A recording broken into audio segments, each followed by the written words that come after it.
La porte du manoir s'ouvrit avec un fracas qui résonna dans les couloirs vides. Ricardo s'arrêta dans le hall d'entrée, la serviette en cuir encore à la main, et sentit l'air glacé de la maison vide lui mordre la peau. Il y avait quelque chose de différent. Une odeur. De la nourriture faite maison. Impossible. Personne n'avait cuisiné ici depuis des mois. Il avança en silence, ses chaussures italiennes s'enfonçant dans le tapis persan. Des voix venaient de la cuisine. Des rires. Ces filles. Ces mêmes filles qui à peine le regardaient ces dernières semaines riaient. La poitrine de Ricardo se serra. Quand avait-il entendu ce son pour la dernière fois dans cette maison? Il s'appuya contre le mur du couloir et jeta un œil par l'entrebâillement de la porte. Ce qu'il vit le laissa pétrifié. Une femme noire, portant un tablier simple et les cheveux attachés dans un foulard coloré, était assise à la table avec ses deux filles. Elles dessinaient ensemble, et la femme tenait le crayon de couleur avec la délicatesse de quelqu'un qui manipule quelque chose de précieux. Les filles souriaient. Elles souriaient vraiment. Il ne reconnut pas ses propres filles à cet instant. Où était la froideur? La rébellion? Le silence pesant qui s'était installé depuis le départ de leur mère? Tout avait disparu. À la place, il y avait de la vie. Du mouvement. Des couleurs éparpillées sur la table. Un gâteau refroidissant sur le comptoir. La cuisine, autrefois impeccable et froide comme une vitrine, semblait maintenant le cœur battant de la maison. La femme parlait doucement, mais avec fermeté. Elle disait quelque chose à propos du respect. Du soin qu'il faut apporter aux choses, parce que tout ce que nous recevons est une bénédiction. Les filles écoutaient. Pas avec l'attention forcée de celles qui écoutent par obligation, mais avec des yeux brillants, absorbant chaque mot comme de l'eau dans le désert. Ricardo recula et s'adossa au mur, respirant profondément. Qui était cette femme? Il ne savait même pas qu'on avait engagé quelqu'un de nouveau. L'agence devait l'avoir envoyée sans prévenir. Mais comment avait-elle réussi en quelques heures ce qu'il n'avait pas pu faire en des mois? Comment avait-elle ramené quelque chose qu'il croyait perdu à jamais? Il entra dans la cuisine. Les trois se retournèrent en même temps. Les filles baissèrent les yeux, gênées, comme si elles avaient été surprises en train de faire quelque chose de mal. La femme se leva lentement, s'essuya les mains sur son tablier et le regarda avec un calme auquel Ricardo ne s'attendait pas. Il n'y avait ni peur dans ce regard, ni soumission. Juste une profonde sérénité qui le désarma complètement. « Bonjour, monsieur. » La voix était douce, mais ferme. « Je m'appelle Johanna. Je suis arrivée ce matin. J'espère que cela ne vous dérange pas, mais les filles avaient faim et j'ai préparé quelque chose pour elles. » Ricardo ouvrit la bouche pour répondre, mais aucun son n'en sortit. Il regarda ses filles. Les dessins sur la table. Le gâteau. Cette femme qui, en quelques heures, avait accompli ce qu'il n'avait pas su faire en des mois. Il sentit quelque chose lui monter à la gorge. Était-ce de la colère? De la honte? Du soulagement? Il ne savait pas. Il fit simplement un signe de tête et quitta la cuisine sans dire un mot. Il monta les escaliers d'un pas lourd et s'enferma dans le bureau. Il s'assit dans le fauteuil en cuir et fixa le vide. Qu'avait cette femme qu'il n'avait pas? Pourquoi ces filles répondaient-elles à elle et pas à lui? Que faisait-il de travers? Mais au fond, il savait. Il était absent. Il l'avait toujours été. Même lorsqu'il était physiquement présent, sa tête était dans les réunions, les contrats, les chiffres. La maison était un musée des apparences. Belle à l'extérieur, morte à l'intérieur. Et voilà qu'une étrangère arrivait et, par des gestes simples, redonnait vie à cet endroit. Il se passa la main sur le visage fatigué. Peut-être était-il temps de prêter attention, d'observer, d'apprendre de quelqu'un qui savait quelque chose qu'il ignorait. Parce que, pour la première fois depuis longtemps, il sentit que sa maison respirait à nouveau. Et cela l'effrayait autant que cela le réconfortait. Si cette histoire vous plaît, n'oubliez pas de vous abonner à la chaîne et de liker la vidéo. Vous ne voudrez pas manquer ce qui se passe ensuite. Les semaines suivantes apportèrent des changements que Ricardo ne savait pas encore s'il devait célébrer ou craindre. Le manoir s'éveillait différemment. Il y avait une odeur de café le matin. Les rideaux s'ouvraient tôt, laissant la lumière du soleil envahir les pièces autrefois plongées dans la pénombre. Et ses filles, Laura et Béatrice, descendaient pour le petit déjeuner sans qu'il soit nécessaire de les appeler 3 fois. Johanna travaillait en silence, mais sa présence résonnait dans toute la maison. Elle ne se contentait pas de nettoyer. Elle restaurait. Chaque objet retrouvait sa place avec un soin qui ressemblait à une révérence. Les pièces reprenaient vie. Et les filles la suivaient comme des ombres, l'aidant à ranger, à cuisiner, à s'occuper de la maison. Ricardo observait tout cela de loin, du haut de l'escalier ou depuis la porte de son bureau. Il voyait ses filles faire la vaisselle, rire en pliant les serviettes, Aider Johanna à arroser les plantes du jardin. Des choses simples. Des choses qu'il n'aurait jamais imaginé qu'elle ferait. Des choses que, peut-être, personne ne leur avait jamais apprises. Il se surprit à ressentir quelque chose d'étrange. Ce n'était pas de la gratitude. C'était de la jalousie. La jalousie envers une domestique qui avait gagné le respect et l'affection de ses filles en quelques semaines, alors que lui, le père, restait un étranger bien habillé qui payait les factures. Mais la paix allait bientôt être troublée. Un jeudi après-midi, la sonnette retentit. Ricardo était dans son bureau lorsqu'il entendit une voix familière résonner dans le hall. Son sang se glaça. C'était Isabla, son ex-femme. La femme qui avait abandonné la maison, les filles et le mariage pour vivre une vie de liberté que, selon elle, il n'avait jamais su lui offrir. Elle entra comme elle l'avait toujours fait. Imposante. Élégante. Talons hauts claquant sur le marbre. Parfum coûteux imprégnant l'air. Cheveux parfaitement lissés.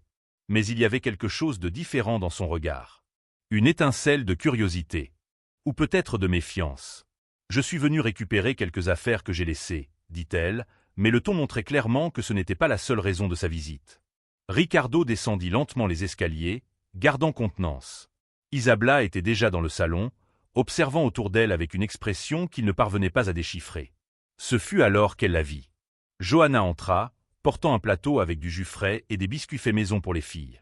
Elle s'arrêta en voyant la femme dans le salon et fit mine de se retirer, mais Isabla la dévisagea de la tête aux pieds. « Qui êtes-vous » demanda-t-elle d'un ton tranchant. « Johanna, madame. Je travaille ici. » La réponse fut calme, sans hésitation. Isabla sourit. Mais ce n'était pas un vrai sourire. C'était ce genre de sourire qui précède la cruauté. « Ah, je vois. La nouvelle employée. Les filles semblent très attachées à vous. Elles sont venues me serrer dans leurs bras ? Non. Elles étaient occupées dans la cuisine avec vous, n'est-ce pas ? » Le silence qui suivit fut lourd. Ricardo sentit le malaise de Johanna, mais elle ne bougea pas, ne détourna pas le regard. Elle attendit simplement. Isabla s'approcha, ses talons claquant fort sur le sol. « J'espère que vous savez quelle est votre place ici. Ces filles ont une mère. Et ce n'est pas vous. » Johanna baissa les yeux, mais pas par soumission. C'était comme si elle choisissait de ne pas nourrir ce qu'Isabla essayait de semer. « Je sais très bien quelle est ma place, madame. Et c'est de prendre soin de cette maison et de ceux qui y vivent.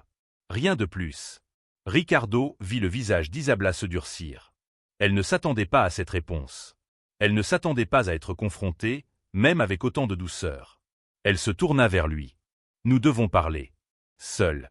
Ils montèrent au bureau. Isabla referma la porte avec force et croisa les bras. « C'est toi qui as engagé cette femme ? Tu sais qui elle est ? D'où elle vient ? Tu as confié tes filles à une parfaite étrangère ?» Ricardo inspira profondément. Ce n'est pas une étrangère. Elle vient de l'agence. Elle a des références. Et les filles vont mieux qu'elles ne l'ont été depuis des mois. Depuis ton départ. La pique atteignit sa cible. Isabla redressa le menton. Je suis partie parce que tu m'étouffais. Parce que cette maison était une prison. Et maintenant tu penses qu'une domestique va tout arranger ? Qu'elle va remplacer leur mère ? Personne ne remplace personne, Isabla. Mais il fallait que quelqu'un soit présent. Que quelqu'un s'occupe d'elle. Et ce n'était ni moi, ni toi. Elle resta silencieuse un instant, les yeux brillants de colère. Puis, soudainement, son visage changea. Il devint calculateur. Froid. Je vais garder un œil ouvert. Si cette femme fait quoi que ce soit de travers, tu m'entendras. Et ne crois pas que je laisserai mes filles être influencées par quelqu'un comme elle.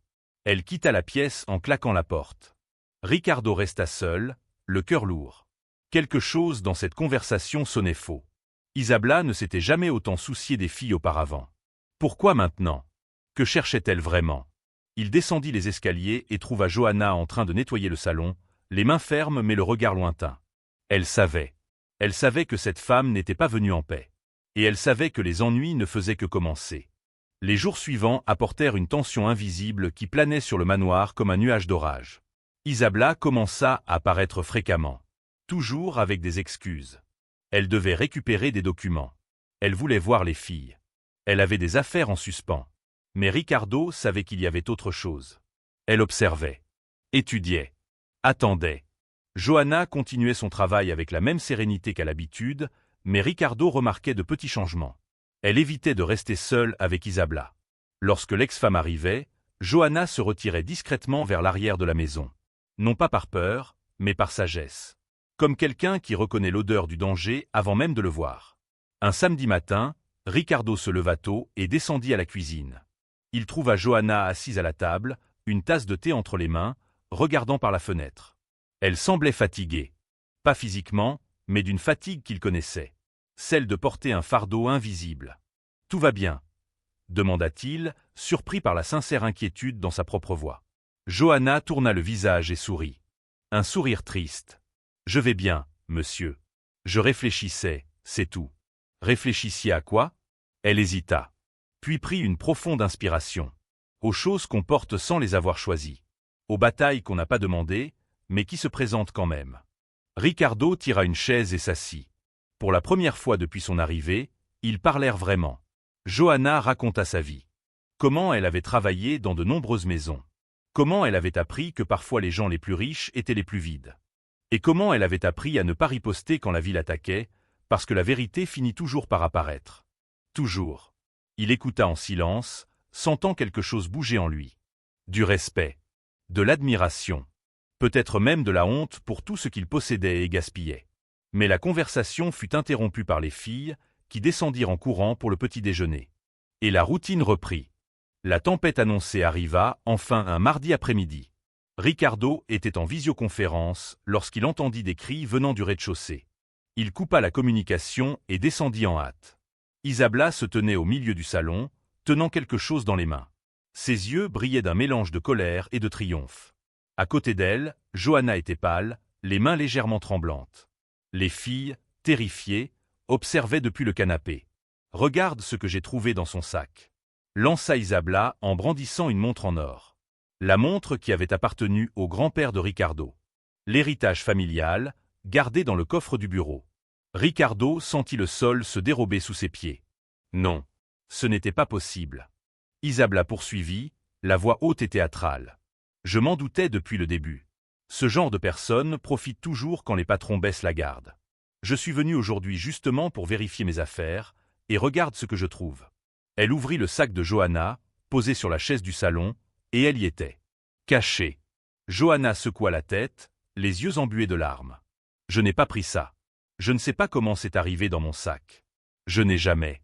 Oh, bien sûr que vous ne savez pas, ricana Isabella avec mépris. Elles disent toutes la même chose. Toujours innocentes. Toujours victimes. Ricardo regarda Johanna. Il vit le désespoir dans ses yeux. Il vit sa dignité se briser. Il vit tout ce qu'elle avait construit ici s'effondrer en quelques secondes. Et, pendant un instant terrible, il hésita. Il douta. Parce que la montre était là. Dans son sac. Comment expliquer cela? Les filles commencèrent à pleurer. Laura cria que Johanna ne ferait jamais une chose pareille. Béatrice courut s'accrocher à la domestique en sanglotant. Mais Isabella resta implacable.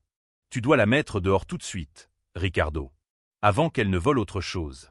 Ou pire, avant qu'elle ne fasse du mal à tes filles. Tu veux prendre ce risque? Johanna se dégagea doucement de l'étreinte de Béatrice et redressa les épaules. Sa voix resta ferme malgré les larmes. Je vais partir. Je ne veux pas causer de problème dans cette maison. Mais je jure, sur ma foi, que je n'ai pas pris cette montre. Quelqu'un l'a mise là. Isabella souffla avec mépris. Bien sûr. Quelqu'un. Il y a toujours un « quelqu'un », n'est-ce pas? Ricardo resta figé. Il voulait croire Johanna. Chaque fibre de son être criait que quelque chose clochait. Mais les preuves étaient là. La montre. Le sac. L'accusation. Comment défendre quelqu'un face à une évidence pareille? Johanna rassembla ses affaires en silence. Les filles pleuraient, désespérées, la suppliant de rester. Mais elle se contenta de les serrer dans ses bras, de leur murmurer quelque chose que Ricardo n'entendit pas, puis elle se dirigea vers la porte. Avant de sortir, elle se retourna une dernière fois. Son regard était empli d'une profonde tristesse. Vous découvrirez la vérité, monsieur. Et quand vous la découvrirez, j'espère que vous en tirerez une leçon. La porte se referma. Et avec elle, la lumière de la maison s'éteignit de nouveau. Le silence qui s'abattit sur le manoir après le départ de Johanna était assourdissant. Les filles s'étaient enfermées dans leur chambre, refusant de dîner. Isabella était partie avec un sourire de victoire sur les lèvres, emportant avec elle la montre comme preuve du crime. Et Ricardo resta seul dans le salon, fixant l'endroit vide où Johanna avait l'habitude de se tenir. Quelque chose en lui hurlait que tout cela était faux. Terriblement faux. Johanna n'était pas une voleuse. Il connaissait les gens malhonnêtes. Il avait passé sa vie à négocier avec eux. Et cette femme n'avait rien de tout cela. Mais comment expliquer la montre dans son sac? Il passa la nuit blanche, retournant chaque détail dans son esprit. L'expression de Johanna. Son désespoir sincère. Ses dernières paroles. Et soudain, il se souvint de quelque chose. Les caméras de sécurité. Il en avait installé, discrètement, dans la maison, quelques mois plus tôt, après un cambriolage dans le voisinage. Peu de personnes le savaient. Son cœur s'emballa. Il courut jusqu'au bureau et mit le système en marche. Il commença à revoir les enregistrements du mardi. Il avança jusqu'au moment où Isabella arriva. Elle entra, salua brièvement les filles, puis monta l'escalier. Elle se dirigea vers le bureau. Ricardo plissa les yeux, observant chacun de ses gestes. Isabella ouvrit le coffre. Elle connaissait la combinaison. Bien sûr qu'elle la connaissait. Elle avait été sa femme pendant des années. Elle retira la montre avec précaution, regarda autour d'elle, puis descendit. Les images la montraient entrant dans le salon. Johanna, à ce moment-là, était dans le jardin avec les filles. Le sac de la domestique était posé sur la chaise. Ricardo retint son souffle. Ses mains tremblaient sur la souris. Isabella regarda autour d'elle. Vérifia qu'elle était seule. Puis, d'un geste rapide et précis, ouvrit le sac de Johanna et y glissa la montre. Referma le sac. Lissa sa robe. Et attendit. Attendit le moment parfait pour jouer sa mise en scène. Ricardo sentit une vague de colère si intense qu'il dut s'agripper au bureau pour ne pas perdre le contrôle. Comment avait-elle pu? Comment avait-elle osé? Détruire la vie d'une femme innocente? Briser ses propres filles? Et pourquoi? La jalousie? La vengeance? Le pur égoïsme? Il enregistra la vidéo à 3 endroits différents. Puis prit son téléphone et appela Isabella. Elle répondit à la deuxième sonnerie, la voix chargée d'une fausse inquiétude. « Ricardo, les filles vont bien? Je sais que ça a dû être difficile pour elles, mais c'était nécessaire. Tu dois les protéger. Viens ici demain matin. 10 heures. Nous devons régler ça. » Sa voix était dure, contrôlée. Bien sûr. Je savais que tu comprendrais que j'ai fait ce qu'il fallait. Il raccrocha sans répondre. Puis il composa un autre numéro. Celui de Johanna. La sonnerie retentit plusieurs fois avant qu'elle ne décroche, la voix fatiguée. « Allô? Johanna, c'est moi. Ricardo. S'il te plaît, ne raccroche pas. J'ai découvert la vérité. Je sais ce qui s'est passé. Et j'ai besoin que tu reviennes ici demain matin. 10 heures. Tu mérites de voir ça. » Un silence. Puis sa voix, faible. « Monsieur, je ne sais pas si je peux revenir dans cette maison après ce qui s'est passé. Tu as été victime d'une injustice. Et je vais réparer ça. S'il te plaît. Fais-moi confiance, cette fois. » Un autre silence. Puis elle accepta. Le lendemain matin, à 10 heures précises, Isabella arriva. Elle était radieuse, maquillage parfait, tenue impeccable. Elle entra dans le salon comme si elle en était la propriétaire. Mais elle se figea en voyant Johanna assise sur le canapé, les filles à ses côtés, lui tenant les mains. « Qu'est-ce qu'elle fait ici ?» s'écria Isabella, se tournant vers Ricardo, les yeux flamboyants. Il ne répondit pas. Il appuya simplement sur un bouton de la télécommande. Le grand écran du salon s'alluma. Et les images de la caméra de sécurité commencèrent à défiler. Le visage d'Isabella traversa plusieurs émotions en quelques secondes. La confusion, la compréhension, puis la panique. Elle tenta de parler, mais Ricardo leva la main. « Regarde. Regarde simplement. » La vidéo montrait tout. Isabella ouvrant le coffre. Prenant la montre. Descendant. Glissant la montre dans le sac de Johanna. Attendant. Tout méticuleusement planifié. Quand la vidéo se termina, un silence absolu s'installa dans la pièce. Laura et Béatrice regardaient leur mère avec une expression déchirante. De la déception. De la tristesse. Quelque chose d'encore plus profond que Ricardo ne savait nommer. Isabella tenta de se ressaisir. Ce n'est pas ce que tu crois. C'est sorti de son contexte. Je faisais juste. Monter un coup pour détruire une femme innocente. Coupa Ricardo, la voix tranchante. Utiliser nos filles dans ton petit jeu? Mentir. Manipuler. Être cruel sans raison? Isabella ouvrit la bouche, mais aucun mot n'en sortit. Ses défenses s'étaient effondrées. Il n'y avait plus rien à dire. La vérité était là, gravée, indéniable. Johanna resta silencieuse, les larmes coulant sur son visage. Mais ce n'étaient pas des larmes de tristesse. C'était du soulagement, de la justice, de la reconnaissance. Ricardo se tourna vers Isabella. « Tu vas partir maintenant. Et tu ne reviendras pas avant d'avoir appris à être une personne décente. Nos filles méritent une meilleure mère que ça. » Isabella sortit sans dire un mot, le visage rouge de honte et de colère. La porte se referma derrière elle dans un léger clic. Alors Ricardo s'agenouilla devant Johanna. « Pardonne-moi. D'avoir douté. De ne pas t'avoir fait confiance. D'avoir presque laissé le mensonge gagner. » Johanna posa une main sur son épaule. « Tout le monde commet des erreurs, monsieur. Ce qui compte, c'est d'avoir le courage de les réparer. » Les mois qui suivirent apportèrent une transformation qui allait bien au-delà du visible. Le manoir n'était plus seulement une belle maison vide. C'était un foyer. Avec des sons. Avec de la vie. Avec un but. Johanna était revenue travailler, mais quelque chose avait changé entre tous. Elle n'était plus seulement une employée s'occupant d'une famille. Elle était devenue une partie essentielle de cette structure. Quelqu'un qui, sans s'en rendre compte, avait enseigné des leçons qu'aucune université ne pourrait offrir. Ricardo apprit à rentrer plus tôt à la maison. Il se mit à dîner avec ses filles. Il éteignait le téléphone pendant les repas. Il leur demandait comment s'était passée leur journée. Il écoutait vraiment. Et il découvrit que ses filles étaient des personnes incroyables, avec des rêves, des peurs et des histoires qu'il n'avait jamais pris le temps de connaître. Laura se mit à jouer de la guitare. Béatrice découvrit un talent pour le dessin. Et toutes deux apprirent que la valeur d'une personne ne réside pas dans ce qu'elle possède, mais dans ce qu'elle donne d'elle-même. Un dimanche après-midi, Ricardo était dans le jardin lorsque Johanna s'approcha avec 2 tasses de café. Elle s'assit à côté de lui sur le banc en bois situé sous le jabuticaba. « Merci », dit-il en acceptant la tasse. Puis il resta silencieux un moment, choisissant ses mots. « Johanna, je ne t'ai jamais demandé. Pourquoi es-tu revenue?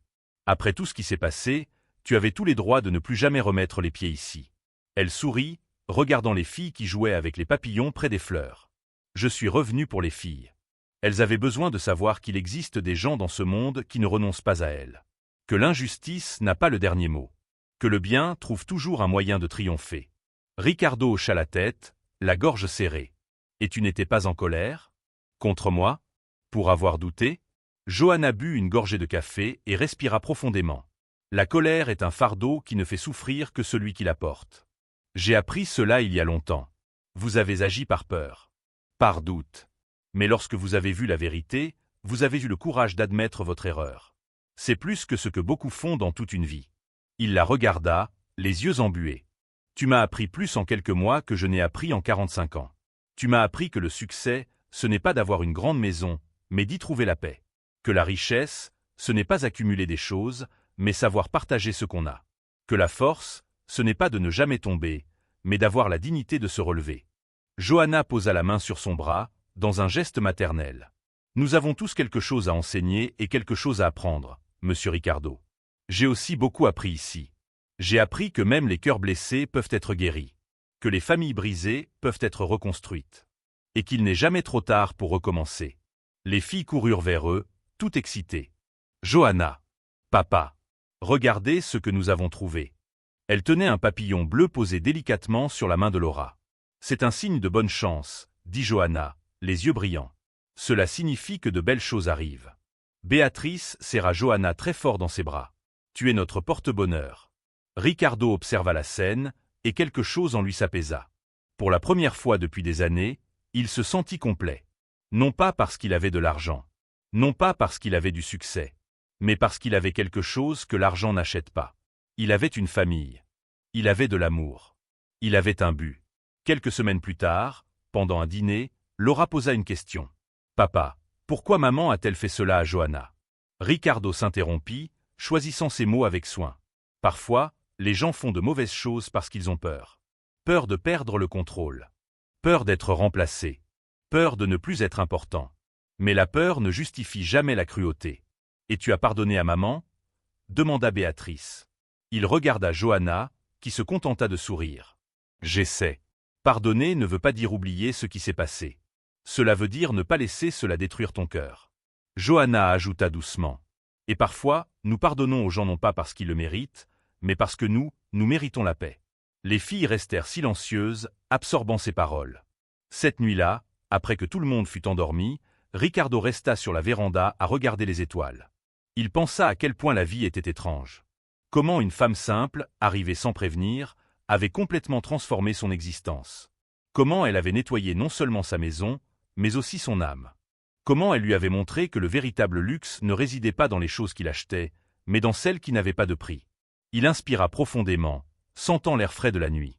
Et pour la première fois depuis longtemps, il remercia. Il remercia d'avoir eu l'humilité de reconnaître son erreur. D'avoir donné à Johanna la chance de revenir. D'avoir appris que les plus grandes richesses de la vie ne se trouvent pas sur les relevés bancaires. Elles se trouvent dans les étreintes. Dans les rires. Autour des tables partagées. Dans les leçons données par ceux dont on ne se méfie pas. Dans les secondes chances. Dans les cœurs qui choisissent le pardon plutôt que l'amertume. Et tandis que les étoiles brillaient au-dessus, Ricardo sourit. Parce qu'il avait enfin compris. La véritable fortune n'est pas ce que tu possèdes. C'est ce que tu deviens. Et grâce à une femme à la fois inébranlable et au cœur immense, il était devenu un homme meilleur. Quelqu'un qui savait enfin ce qui comptait vraiment. Si cette histoire a touché votre cœur, abonnez-vous à la chaîne et laissez un like. Partagez-la avec ceux qui ont besoin d'entendre ce message d'espoir et de transformation.